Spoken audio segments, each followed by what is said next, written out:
Halo, kembali dengan saya Wisnu di Belajar Berbagi. Pada video kali ini kita akan coba membahas mengenai bagaimana caranya menampilkan display perangkat Raspberry Pi kita di laptop kita. Ya. Pada video sebelumnya kita sempat membahas bagaimana cara melakukan instalasi pada perangkat Raspberry Pi untuk sistem operasi Raspbian, tapi menggunakan metode headless. Ya, headless di sini maksudnya kita melakukan instalasi tanpa menggunakan media output untuk displaynya. Tidak perlu televisi, tidak perlu LCD, tidak harus terhubung ke keyboardnya terhubung atau mouse-nya terhubung, cukup menggunakan kabelan saja. Ya, jadi kalian nanti bisa bermain dengan Raspberry Pi-nya itu hanya menggunakan kabelan saja. Tidak usah repot-repot ada televisi. Ya, cuman pada video sebelumnya juga kita berhasil melakukan hubungan ke Raspberry Pi menggunakan Ethernet itu di laptopnya cuman hanya bisa menggunakan konsol saja. Ya, atau kita hanya bisa mengakses konsol dari perangkat Raspberry Pi-nya saja. Nah, sekarang kita akan coba bagaimana supaya displaynya juga tampil di laptop kita. Ya, nah ini akan menggunakan sebuah software. Softwarenya itu adalah VNC. Ya, ya mungkin ada lagi software-software lainnya selain VNC, tapi pembahasan sekarang kita akan coba membahas menggunakan VNC. Kemudian selain VNC juga kita akan coba nanti menggunakan remote desktop ya dari Windows untuk menampilkan display dari perangkat Raspberry Pi-nya. Oke. Nah, untuk hari ini tanggal 29 Februari tahun 2016 itu secara resmi Raspberry Pi versi 3 sudah dikeluarkan ya. Sudah resmi di blognya Raspberry Pi. Itu per hari ini dia dengan spek yang lumayan bagus dan sudah built-in Wi-Fi atau wireless LAN dengan Bluetooth-nya sudah ada. Ya, jadi kalian tidak perlu lagi nanti menggunakan USB Wi-Fi atau dongle Wi-Fi nanti. Ya, karena dia sudah built-in. Oke, harganya masih $35, jadi di branding masih sama dengan versi Raspi yang sebelumnya. Oke, nah ini saya rasa ini cukup menarik. Sudah built-in Wi-Fi dengan Bluetooth, ya. Semakin mempersimpel pada saat kalian mau membangun aplikasi. Oke, nah ini kita lanjut. Nah, hal pertama yang harus kita pastikan adalah apakah perangkat Raspberry Pi-nya sudah terhubung dengan laptop atau belum. Ya. Nah, ini di sini IP untuk lokal komputer saya untuk Ethernet itu saya sudah setting ke IP 01 192.168.01. Sedangkan perangkat Raspberry Pi-nya itu sudah menggunakan IP 2. Nah, ini cara mengatur IP-nya itu nanti sudah dibahas juga di video sebelumnya. Silahkan dilihat saja dulu.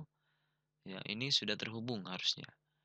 Lokal menggunakan IP 1, sedangkan perangkat Raspberry Pi menggunakan IP 2. Ya, kita coba lakukan ping ya, menggunakan command prompt. Coba kita ping ke IP 192.168.02. Ini sudah ada reply. Ya, ini berarti laptop ini sudah terhubung ke perangkat Raspberry Pi-nya menggunakan Ethernet. Ya. Dan di sini juga kalau kita lihat saya sudah menggunakan laptopnya sudah terhubung ke Wi-Fi juga ya. Dan perangkat Raspberry Pi-nya juga sebenarnya sudah saya pasangkan USB Wi-Fi. Jadi dia sudah bisa terhubung ke internet juga. Ya, seperti itu. Nah, ini selain kalian menggunakan command ping untuk memastikan bahwa koneksinya itu terhubung, ya, kalian bisa dapatkan informasi IP-nya itu menggunakan software seperti Angry IP Scanner ini. Ya, ini saya sudah download.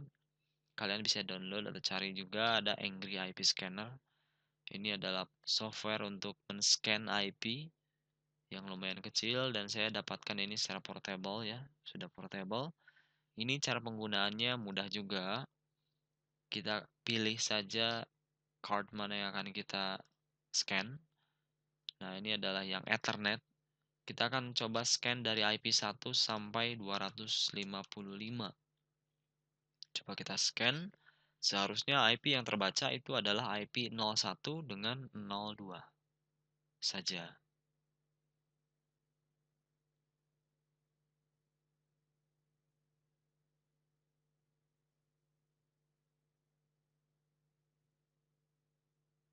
Oke, nah ini sudah selesai treatnya. Di sini terlihat sudah ada. Nah, ini kalau kalian beruntung nanti hostname-nya itu ke-scan juga. Ya, IP2 ini adalah Raspberry Pi, ya, lokal, dan ini adalah hostname laptop 01 dengan 02. Ini adalah IP yang didapatkan oleh Angry IP Scanner ini. Atau misalnya tidak menggunakan Angry IP Scanner, kalian mau menggunakan Nmap juga bisa, ya. Cara penggunaannya tinggal kita pilih, kita akan scan dari IP 0 sampai 24 ini ya, kalau nggak salah. Ya, ini profilnya kita pilih ping scan, kita coba scan. Harusnya IP 01 dengan 02 terscan juga. Nah, di sini terlihat ada IP 02 menggunakan MAC address sekian. Dia langsung terbaca ada informasi tambahan yaitu Raspberry Pi Foundation. Ini terbaca langsung dari MAC address-nya. Karena MAC address yang awalannya B8 itu adalah MAC address kepunyaannya si Raspberry Pi, katanya. Coba kalian nanti cek saja perangkat Raspberry Pi kalian, MAC address-nya berapa. Apakah berawalan B8 atau tidak. Ya, di sini adalah IP2 untuk Raspberry Pi dan IP1 untuk laptopnya. Terbaca juga dua buah IP. Oke, untuk toolnya silakan kalian pakai IP scanner yang lainnya. Ya, pada intinya kita harus tahu dulu IP untuk laptop kita berapa dan perangkat Raspberry Pi-nya berapa. Itu harus satu network ya supaya terhubung.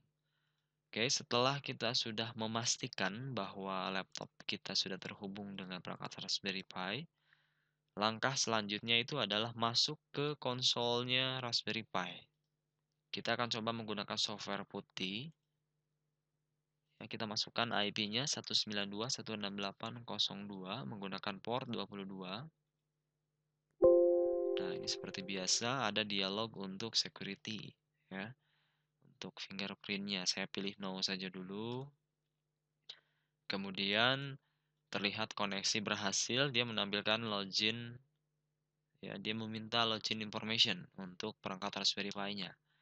Ya, untuk informasi loginnya masih standar, saya masih menggunakan loginnya Pi, ya Pi, dan passwordnya adalah Raspberry. Nah, ini sudah masuk, ya, sudah masuk. Nah, setelah masuk, yang kita lakukan, misalnya kita lihat dulu informasi-informasi untuk network yang ada pada perangkat Raspberry Pi-nya menggunakan perintah ifconfig. Nah, ini terlihat di sini bahwa ada 3 buah adapter. Ada Ethernet 0, ada localhost, dan wireless LAN. Ya, untuk yang Ethernet itu terlihat IP-nya adalah 02, yang localhost ini adalah lokal saja, dan yang wireless LAN saya sudah dapatkan IP DHCP dari access point saya. Ya, ini berarti perangkat Raspberry Pi-nya sudah bisa terhubung ke internet menggunakan card wireless LAN. Ya, kita coba cek saja dari dalam sini, kita coba ping keluar atau silakan masukkan alamat di internet. Ya, kita coba lakukan ping. Kalau ada reply berarti itu sudah berhasil melakukan koneksi ke internet. Oke, saya break dulu. Ctrl C. Ya, setelah koneksi internet dipastikan ada, silakan kalian lanjutkan instalasi untuk softwarenya. Kita akan coba install software VNC menggunakan perintah sudo apt-get install type vnc server. Ya, seperti ini. Ya, nah cuma untuk mempercepat proses karena nanti pada saat kita enter dia akan mendownload. Jadi saya sudah download duluan tadi ya. Nah, ini nanti jadi dialognya seperti ini. Sudah ada Taik VNC server terinstall. Ya. Kalau kalian berarti nanti progresnya agak panjang dia akan download dulu. Ya, seperti itu. Kemudian selain menggunakan VNC, kita juga akan menggunakan remote desktop. Berarti nanti softwarenya kita harus install juga. Itu kita coba install sudo apt-get install xrdp. Ini adalah software yang nanti digunakan pada saat mau menggunakan koneksi remote desktop. Ini juga sama, sudah saya install, jadi kalau saya enter itu sudah ada. Ya, xrdp is already the newest version. Ini sudah terinstall. Oke ya, VNC sudah diinstal, xrdp juga sudah diinstal. Nah, langkah selanjutnya adalah melakukan instalasi untuk kliennya atau di laptop kalian. Ya, di servernya untuk VNC kan sudah diinstal, tinggal sekarang kliennya. Kalian silakan install ya. Untuk softwarenya kalian bisa gunakan kalau Raspberry Pi secara resmi itu disuruh menginstal taikvnc.com. Ini situsnya. Ini adalah softwarenya taikvnc ya. Ini download dari sini untuk membuka atau terhubung ke display Raspberry Pi-nya itu bisa. Atau mungkin mau menggunakan Real VNC seperti ini. Ya, Real VNC Viewer untuk Windows, Macintosh, Linux dan sebagainya. Itu silakan juga menggunakan VNC Viewer ini. Ya, atau mungkin nanti ada VNC Viewer lainnya yang bisa digunakan, silakan saja. Dicoba. Ini sudah saya download juga. Kalau saya menggunakan yang Real VNC, ya karena dia downloadnya lumayan kecil, kemudian besar ternyata 5 mega, tapi dia lebih enak ya. Ini langsung jalan, ini portable sepertinya. Ya, tinggal kita masukkan nanti IP dengan portnya saja. Ya, ini sudah saya download dan tinggal kita pakai. Ya, cara menggunakannya, kalian tinggal masukkan IP dari perangkat Raspberry Pi-nya, kemudian diikuti dengan portnya. Ini adalah port default untuk VNC 5901. Nah, ini 01. Satunya ini dia menunjukkan server display-nya nanti, display session-nya. Ya, nah sebelum kita masuk melakukan koneksi ke sini, nah kalau kita lakukan koneksi kan belum bisa karena servernya belum dijalankan. Ya, di dalam perangkat Raspberry Pi-nya silakan kalian jalankan VNC server session display 1. Nanti dia akan meminta password ya. Sudah masuk. Ya, nah ini harusnya nanti pada saat kalian pertama kali menjalankan VNC server, dia akan meminta password untuk disimpan. Ya, cuman ini sepertinya saya sudah pernah jalankan, jadi sudah ada informasi login di dalamnya. Saya sudah sempat simpan itu passwordnya menggunakan admin 123. Ya, jadi kalian nanti silakan set saja passwordnya masing-masing. Pada saat mengetikkan perintah VNC server 1 seperti ini, dia akan meminta password. Ya, kalau sudah dijalankan, kita tinggal masuk ke sini dan coba lakukan connect. Ya, kita koneksikan. Nah, ini sudah terlihat bahwa VNC Viewer akan berjalan, tapi dia memberi peringatan bahwa koneksi yang dibukanya itu tidak terenkripsi. Ini tidak masalah karena kita menggunakan IP lokal. Kita lanjutkan saja. Ini password yang seperti yang tadi saya bilang. Passwordnya saya sudah simpan tadi ya, sebelum ini saya sudah simpan passwordnya admin 123. Kita lakukan, kita tekan OK. Nah, ini sudah masuk. Kita sudah masuk ke tampilan display untuk perangkat Raspberry Pi. Ya, kalau dari sini ya kalian sudah bisa melanjutkan bermain dengan Raspberry Pi-nya. Entah itu menjalankan software apa ya, misalnya Scratch atau misalnya bermain Python games. Ya, itu sudah bisa dijalankan. Nah, ini ya. Python games atau Scratch seperti ini. ya. Saya tutup dulu, ya. Atau mungkin bermain konsolnya dari sini itu juga bisa. Jadi kalian bisa langsung berinteraksi dengan Raspberry Pi-nya menggunakan tampilannya itu yang di remote menggunakan PNC Viewer di laptop kalian seperti ini. Ya, kalau sudah seperti ini kan berarti lebih enak. Kalian nanti bermain development programmingnya lebih mudah. Cukup membawa kabelan dengan perangkat Raspberry Pi-nya. Tidak perlu terhubung mouse dan keyboard. Kita bisa lakukan remote seperti ini. Ya, ini lebih simple. Oke, cuma masih ada keterbatasan. Contohnya kalau kalian menjalankan software seperti Minecraft, nah ini tidak akan tampil. Karena Minecraft di sini dia membutuhkan GPU ya, atau untuk render displaynya itu agak berbeda. Jadi karena kita kan menggunakan rendernya itu menggunakan remote ya, remote session, jadi dia tidak tampil. Nah, Minecraft ini kan dia butuh GPU berfungsi secara penuh. Kemudian dia harus ada keyboard dan mouse yang langsung terhubung ke perangkat Raspberry Pi-nya, tidak bisa menggunakan remote access atau remote mouse seperti ini. Ya, ini kekurangannya kalau kita menggunakan remote VNC Viewer. Ini memang ditegaskan kita tidak akan pernah bisa menjalankan Minecraft di VNC. Oke ya, ini adalah VNC Viewer. Nah, kalau kalian mau coba untuk yang remote desktop, nah ini ada remote desktop connection. Ya, tadi kan kita sudah install XRDP, nah kalian tinggal koneksikan saja. Langsung ke IP-nya. Nah, ini ada dialog juga, dialog peringatan. Ya, diiyakan saja dan ini silahkan masukkan informasi untuk perangkat Raspberry Pi-nya. Username dan passwordnya. Username seperti biasa Pi, passwordnya Raspberry.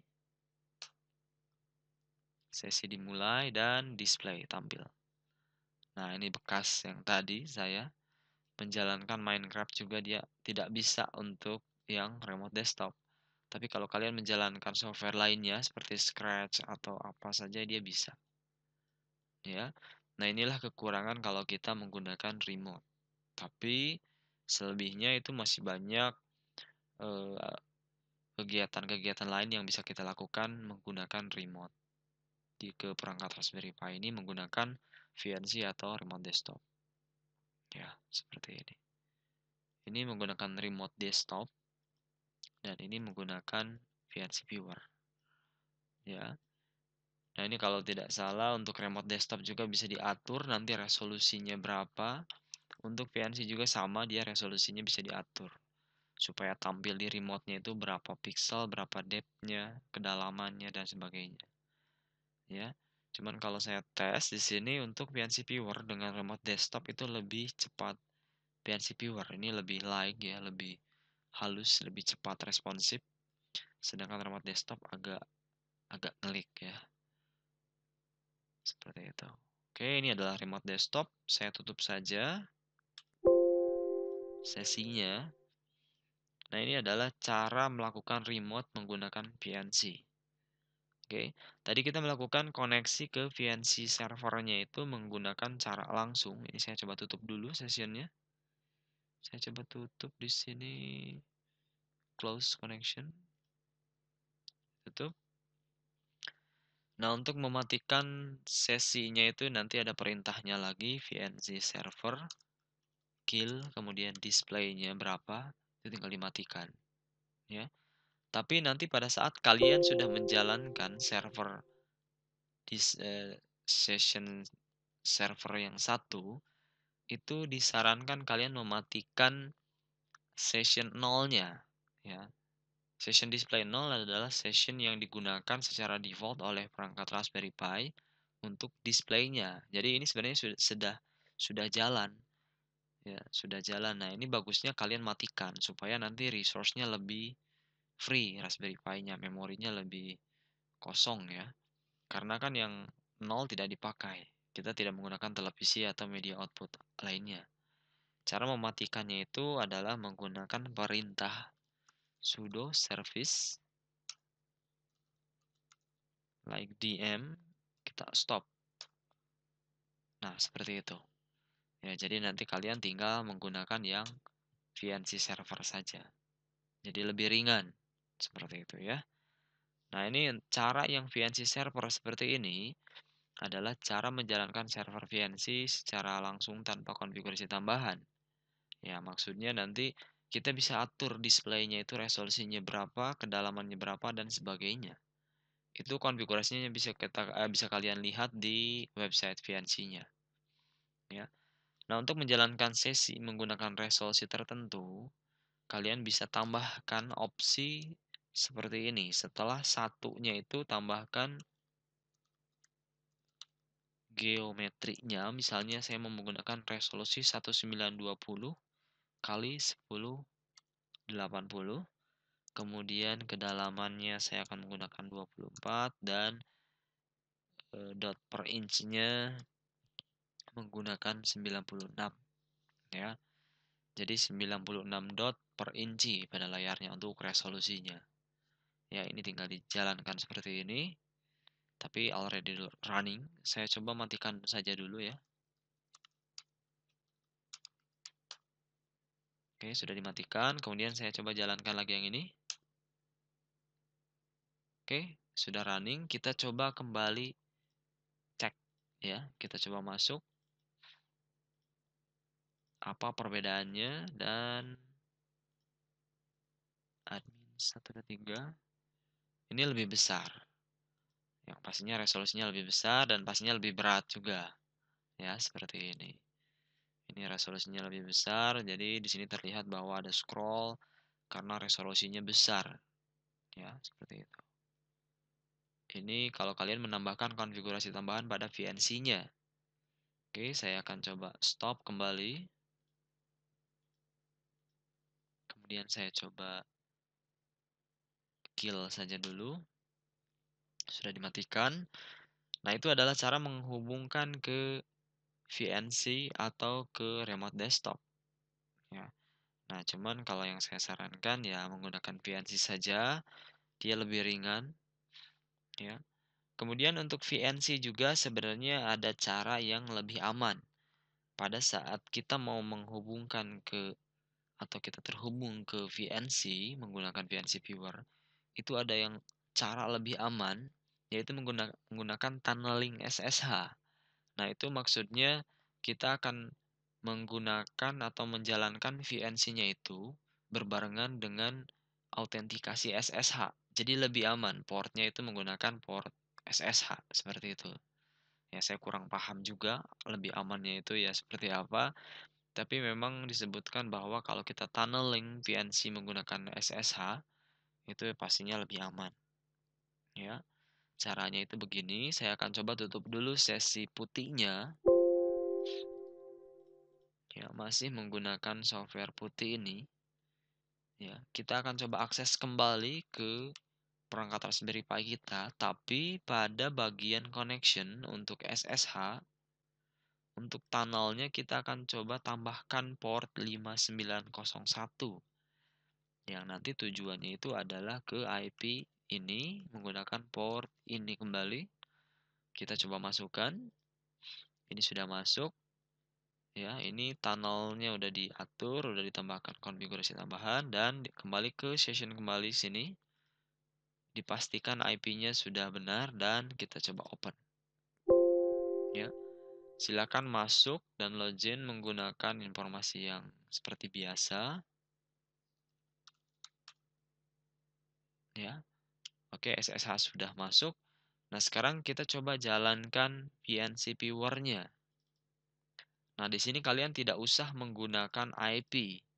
Cukup menggunakan localhost karena kita sudah menggunakan tunneling, tapi portnya itu sudah masih harus dicantumkan ya.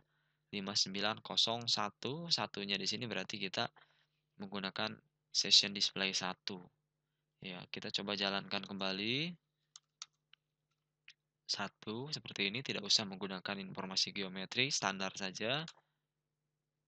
Oke, sudah jalankan servernya dan coba kalian koneksikan ke VNC Viewer-nya. Nah, ini sudah masuk ya. Nah, ini unencrypted di sini itu ya saya kurang paham. Di sini sudah menggunakan tunneling SSH harusnya sudah aman. Ya, nah ini untuk hmm, hmm, oke, tidak apa-apa. Kita lanjutkan saja. Continue.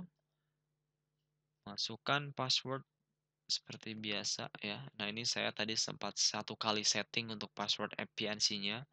Jadi dia langsung tersimpan secara permanen. Tapi kalau sudah di restart, sepertinya hilang lagi ya. Nanti pada saat menjalankan VNC server 1 dia akan meminta password kembali. Ya. Oke, kita coba lakukan koneksi untuk VNC viewer menggunakan SSH tunneling. Nah, ini sudah masuk. Dan ini sudah dipastikan lebih aman. Ya. Oke. Nah, ini silakan dilanjutkan. Kalian sudah bisa melanjutkan pekerjaan pada perangkat Raspberry Pi-nya secara langsung ya, directly from your laptop. Mau bermain coding, mau menjalankan program Office, mau browsing dan sebagainya.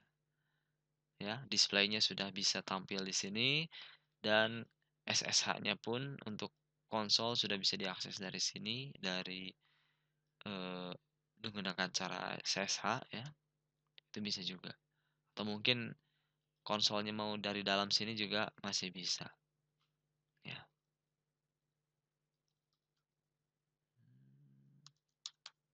Nah, ya.